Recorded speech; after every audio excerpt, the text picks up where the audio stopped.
Smart Furniture Locks. Ada satu USB untuk membuka kunci.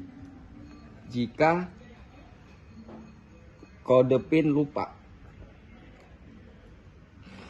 maka lampu indikator warna hijau dan pintu bisa terbuka. Kode PIN bawaan dari pabrik 1, 2, 3, 4 pagar. PIN standar atau 5, 4, 3, 2, 1, 5 pagar.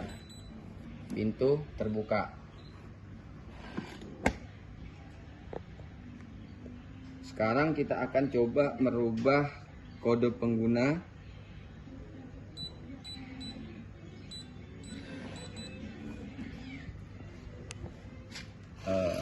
Di sini ada lubang untuk mereset. Jika kita tekan selama 4 detik,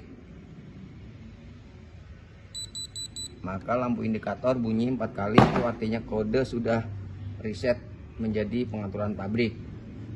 Kalau kita ingin membuat kode sendiri, kita tekan 1 detik sampai lampu indikator menyala warna merah dan jangan sampai mati. Kita coba 1 detik. Kita masukkan kode baru 1. Kita konfirmasi 1. Lampu indikator sudah mati. Kita tes kode yang lama 1, 2, 3, 4. Tidak berfungsi. Berarti kodenya cuma 1.